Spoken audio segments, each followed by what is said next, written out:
Bonjour, c'est Ursula encore. On est le 19 juin 2025. Alors, je viens sur la trompette aujourd'hui encore et je viens proclamer le retour de notre Seigneur Jésus-Christ. Amen, alléluia, soyons tous bénis, soyons remplis de sa joie, persévérants, n'est-ce pas?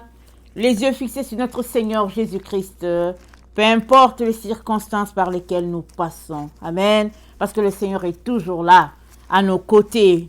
Amen, il n'y a pas de difficulté, n'est-ce pas, qu'il ne peut pas régler. Il n'y a pas de situation que tu peux traverser et que Jésus-Christ ne peut pas t'aider. C'est pas possible. Alors, c'est question, n'est-ce pas, d'avoir confiance en lui et puis de tout lui remettre. Il arrive souvent que on regarde la situation dans laquelle on est, on se dit, c'est pas possible, Jésus ne peut pas m'aider. Je vais aller chercher de l'aide ailleurs. Ça, c'est l'erreur, n'est-ce pas, à ne pas commettre. Amen. Alors, je viens nous encourager, n'est-ce pas, à ne jamais se décourager, à garder les yeux fixés sur notre Seigneur, parce qu'il est le maître des temps et des circonstances. Il n'y a personne, n'est-ce pas, qui peut changer le temps. Telle personne va te promettre ceci, telle autre va te promettre cela, mais la seule personne qui veut vraiment, qui pourra t'aider et aller jusqu'au bout de sa promesse, c'est l'Éternel. Amen. C'est lui qui fait venir les choses, n'est-ce pas, en son temps, et lui seul peut t'aider. Alors, il est très, très important qu'on lui remette tout. Amen. Alors, c'est le moment de tout vendre. Amen. C'est le moment de tout vendre. Alors, je vois déjà les gens, n'est-ce pas, en état de panique peut-être. Alors, on parle de Matthieu 13, le verset 44. Amen. Alors, le royaume des cieux est encore semblable à un trésor caché dans un champ.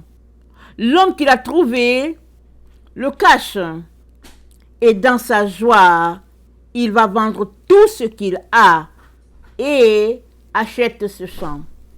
Amen. Voilà à quoi notre Seigneur compare le royaume des cieux. Amen. Semblable à un trésor caché. Amen.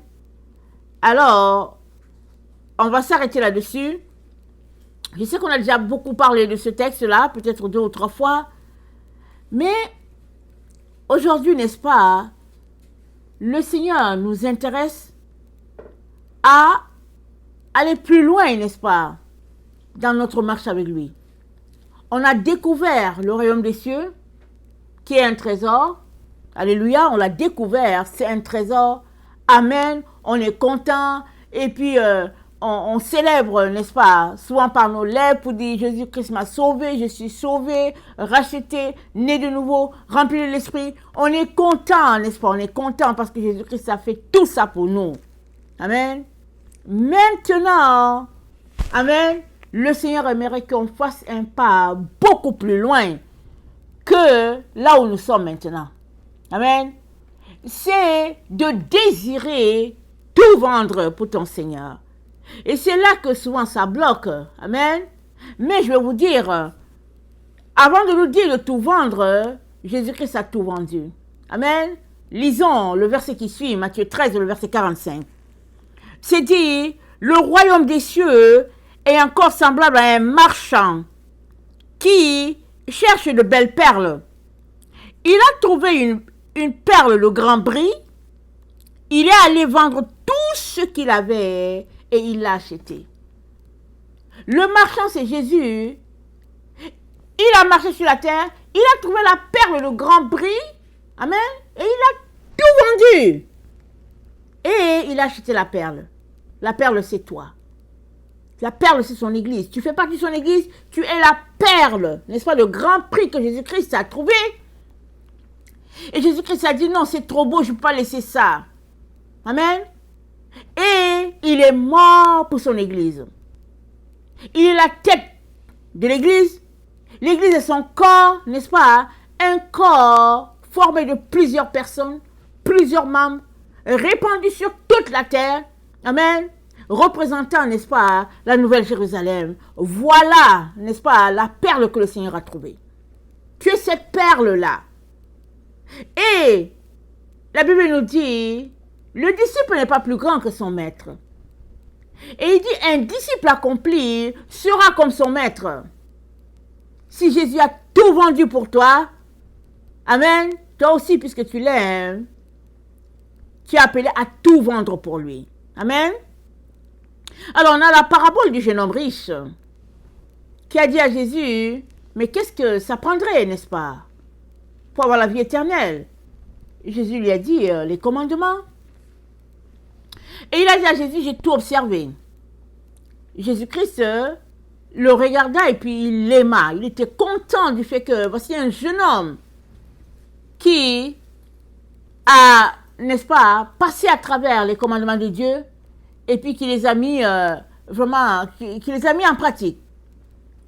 Et voyant qu'il avait une fortune extraordinaire, Jésus-Christ lui a dit, maintenant il reste une chose. Va vendre tout ce que tu as et donne-le aux pauvres. Il est parti tout triste, n'est-ce pas? Alors, le jeune homme riche ne s'attendait pas à ce que Jésus-Christ lui demande, n'est-ce pas, de tout vendre et de le donner aux pauvres. Il ne s'attendait pas à ça. Il est parti tout triste. Et parce que Jésus-Christ a posé cette question, a demandé, pardon, à ce jeune homme riche, n'est-ce pas, de donner, de vendre ce qu'il avait puis de le donner aux pauvres, on pourrait penser que c'est juste pour lui. C'est-à-dire c'est juste une situation qui le concernait.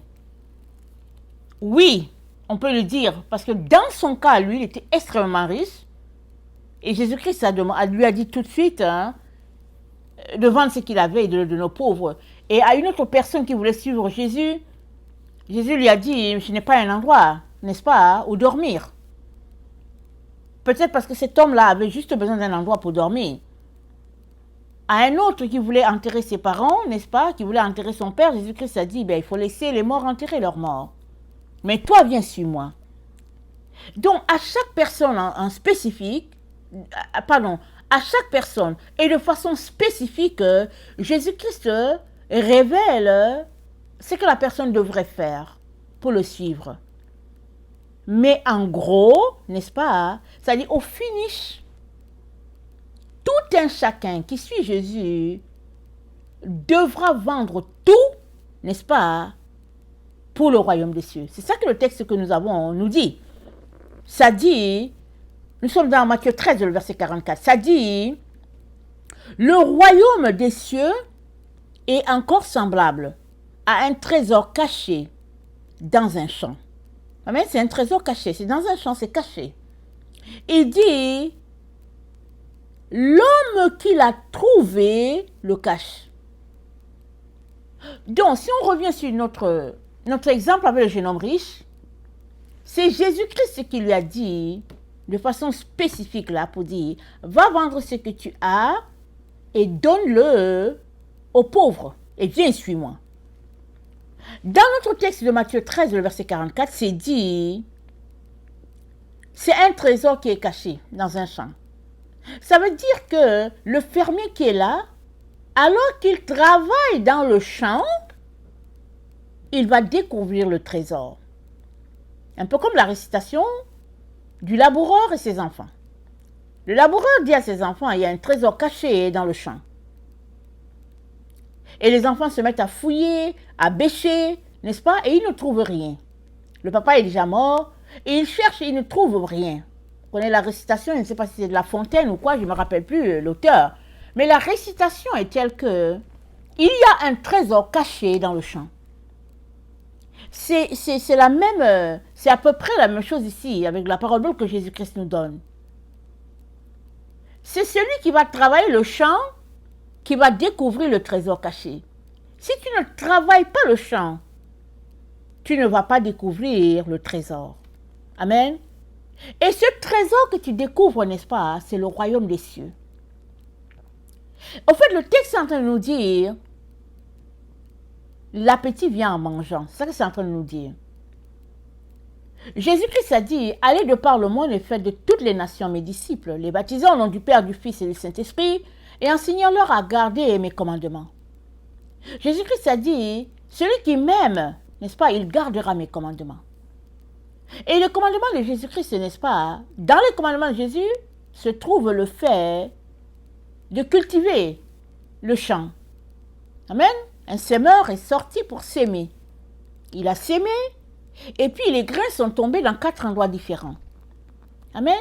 Donc celui-là qui obéit au commandement de Jésus va se retrouver, amen, à travailler le champ, à cultiver le champ. Alors que tu es en train de travailler le champ, en train de le remuer, en train d'enlever les mauvaises herbes et tout, tu vas découvrir que le champ, n'est-ce pas, que tu es en train de travailler, réfère, n'est-ce pas, au monde, n'est-ce pas, dans lequel nous sommes, et il y a un trésor à l'intérieur. Amen. Et le trésor, c'est quoi? C'est les âmes, n'est-ce pas, qui vivent sur cette terre. Ça, c'est le trésor de Dieu. Il n'y a pas plus grand trésor, n'est-ce pas, que les âmes des gens. Parce que Jésus-Christ a dit, que donnerait un homme en échange de son âme s'il le perdait? C'est-à-dire, y a-t-il un prix? Amen. En échange de l'âme de quelqu'un, y a-t-il un prix? Et Jésus-Christ dit, non, c'est-à-dire, l'âme de quelqu'un vaut plus que tout. Pour rien au monde, tu ne devrais échanger ton âme contre quoi que ce soit. Et pour rien au monde, tu ne devrais permettre que l'âme d'une personne soit échangée, n'est-ce pas, pour quelque chose. Jésus-Christ a payé de sa vie, Matthieu 13, le verset 45, n'est-ce pas, pour racheter nos âmes. Ça, c'est le plus grand de tous les trésors. Il a marché sur la terre et il a trouvé sur la terre une perle de grand prix. Et il a trouvé que tout ce qu'il y avait en lui, il devait le donner pour aller acheter cette perle-là. Pour avoir cette perle-là, Jésus-Christ a tout donné. Et on l'a vu, la perle, c'est son église. Amen. Et toi, en tant que son enfant, appelé à marcher à sa suite, tu vas aussi découvrir, n'est-ce pas, le trésor que Dieu chérit sur cette terre. Parce que tu marches comme ton maître, tu marches comme ton sauveur. Mais il faudrait marcher. Amen. Il faudrait marcher jusqu'au bout. Parce que souvent, on donne notre vie à Jésus, on lui donne, entre guillemets, tout, mais au fait, le Père sait qu'on n'a pas tout donné. On dit, Seigneur, je te donne tout. Et Dieu nous fait passer par des épreuves pour qu'on puisse réaliser que, tiens, je n'ai pas tout donné à Jésus. Moi, je pensais que j'avais donné tout à Jésus, mais devant cette situation, je ne sais pas si je suis prêt à laisser aller la situation à cause de Jésus. Donc, c'est une marche. Il arrive que pendant que tu marches, tu arrives devant un pont. Tu arrives devant une barrière. Et tu te demandes si tu vas pouvoir traverser cette barrière ou pas. Parce que ton cœur, n'est-ce pas, te pousse à ne pas traverser la barrière. À cause de l'attachement de ton cœur. Ton cœur est attaché, je ne sais pas, à quelque chose. Et Jésus-Christ envoie sa lumière. Il te dit, prends ce chemin-ci. Tu prends le chemin, tu marches, parce que tu te dis, Jésus-Christ m'a dit de prendre le chemin. Tu marches, et puis tu arrives, tu te rends compte que, tiens, il y a une barrière là. Mais c'est Jésus-Christ qui m'a dit de prendre le chemin. Comment la barrière est-elle là? Mais Jésus-Christ savait que il avait placé une barrière à cet endroit-là, que tu trouverais la barrière. Devant la barrière, vas-tu suivre Jésus ou bien vas-tu dire, je m'arrête ici? Parce que tant et aussi longtemps que tu veux suivre Jésus, Jésus-Christ va t'aider à franchir la barrière, afin que tu ailles à lui. Tout ça, ce sont les éléments que le Seigneur met, n'est-ce pas, sur ton chemin, afin que tu réalises où est l'état de ton cœur. Est-ce que ton cœur est à 100% à Dieu ou bien est-ce que ton cœur est à 90%? Réalisant que ton cœur est à 90%, qu'il reste le 10%, n'est-ce pas? Tu es devant ce dilemme. Vas-tu donner le 10% qui reste à Jésus ou bien vas-tu rebrousser chemin? Amen. Si tu aimes le Seigneur, tu vas donner le 10%. Et puis, c'est pas tout. Tu es en train de marcher, n'est-ce pas? Tu es en pèlerinage sur la terre. Et encore devant, voici une barrière encore. Et le Seigneur va te rendre compte que, tiens, j'avais donné 100% à Dieu, mais au fait, ce n'était pas 100%. Mais je pensais que c'était 80. J'avais donné, mais au fait, j'ai juste donné 95. Le 5%, je ne l'ai pas encore donné. Etc., etc. Jusqu'à ce que, finalement, tu décides de mourir en toi-même pour tout donner à Dieu. Et c'est ça, le 100%, c'est ça, n'est-ce pas, tout vendre et acheter ce champ, n'est-ce pas, n'est-ce pas, si cher à Dieu. Amen. Parce que Jésus-Christ a dit, tu ne peux pas aimer Dieu et le monde. Amen. C'est-à-dire, le champ qui est le monde dans lequel nous vivons, n'est-ce pas, a deux valeurs. La valeur de ce que le monde lui donne, comment on appelle ça, les objets, l'or, l'argent, le diamant, les plaisirs, il y a cette valeur-là. Et il y a l'autre valeur qui est le champ, la terre dans laquelle nous vivons, mais les âmes, n'est-ce pas, que Dieu a placées sur la terre. Amen. Et si tu choisis Jésus, tu vas choisir la recherche des âmes. Et pour cela, tu devras tourner le dos au plaisir de ce monde. À tout ce qu'il y a dans ce monde, tu devras tourner le dos à cela. Et tout vendre, c'est-à-dire tout donner de toi pour aller prendre ce champ. Parce que dans le champ, il y a un trésor. Et le trésor, c'est les âmes des gens. Amen. Donc voilà le message que le Seigneur a pour chacun d'entre nous, n'est-ce pas? Et comme on l'a vu, un disciple accompli sera comme son maître. Et nous sommes dans une marche. Nous sommes dans une marche dans laquelle Dieu expose nos cœurs et devant l'exposition de notre cœur, on est appelé à choisir. Et ce sera ainsi jusqu'à la fin. Amen. Ce sera ainsi jusqu'à la fin. Il est donc important qu'on puisse, n'est-ce pas, crier à Dieu, soupirer, n'est-ce pas, à ce qu'il nous montre les différentes étapes de notre marche pour que on puisse tout donner pour aller prendre le trésor caché. Amen. Ce n'est pas Dieu qui ne veut pas nous aider à tout donner. Souvent, c'est bloqué à notre niveau. C'est à notre niveau que c'est bloqué. On veut bien, mais à cause de telle situation, on est retenu. Jésus-Christ veut t'aider aujourd'hui. Amen. Il aimerait t'aider afin que tu puisses enlever ton focus des autres choses et que tu gardes ton focus sur Jésus, lui et lui seul. Parce que ce n'est que comme ça que tu pourras aller jusqu'au bout de ce que Dieu a pour toi. Parce que nous sommes dans un temps, n'est-ce pas, où il y a beaucoup de distractions.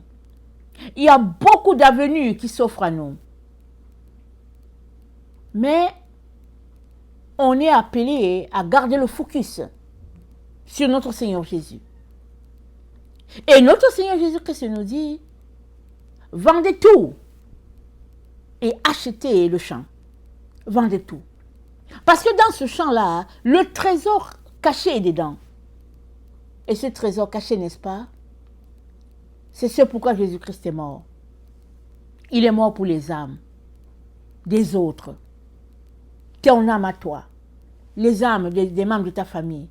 Les âmes des gens que tu ne connais pas. Il est mort pour toute l'humanité. en acquérant, n'est-ce pas, la passion de Jésus, en la développant, en la cultivant, n'est-ce pas, tu vas acquérir la passion aussi pour les autres. Et tu vas venir à ce point où tu vas tout laisser pour ton Seigneur. Amen. C'est à ça que Dieu nous appelle tous. Ce n'est pas juste un jeune homme riche, c'est tout le monde. Amen. Je veux prier, n'est-ce pas, que Dieu attendrisse nos cœurs et nous donne, n'est-ce pas, de quitter toute distraction afin que nous puissions marcher jusqu'au bout. Amen. Seigneur Jésus, merci pour cette leçon, n'est-ce pas, sur le trésor caché dans le champ. Tu as différentes facettes d'expliquer tes paraboles. Et merci parce qu'aujourd'hui, tu nous fais réaliser que nous avons besoin de tout vendre, tout. Parce que s'il reste un 80, s'il reste un 3%, s'il reste un 5%, un 1% même, si ça reste, Seigneur, ça veut dire qu'on ne t'a pas tout donné encore. On a besoin d'aller jusqu'au bout, tout te donner, tout vendre pour aller acheter le champ. Et ainsi, ce trésor caché, non seulement nous sera révélé dans toute sa grandeur, mais aura, n'est-ce pas, cette valeur que toi seul, tu lui as accordée, Seigneur. Aide-nous à voir les choses comme toi tu vois. Aide-nous à aimer comme tu nous as aimés. Aide-nous à mourir en nous-mêmes, Seigneur, pour avoir cherché, pour aller prendre ce qui est le plus important de tout, les âmes des gens, les âmes, Seigneur, de tes brebis. Que ton nom soit béni, que ta grâce repose, Seigneur, sur tes enfants. Amen. Et alléluia. Amen.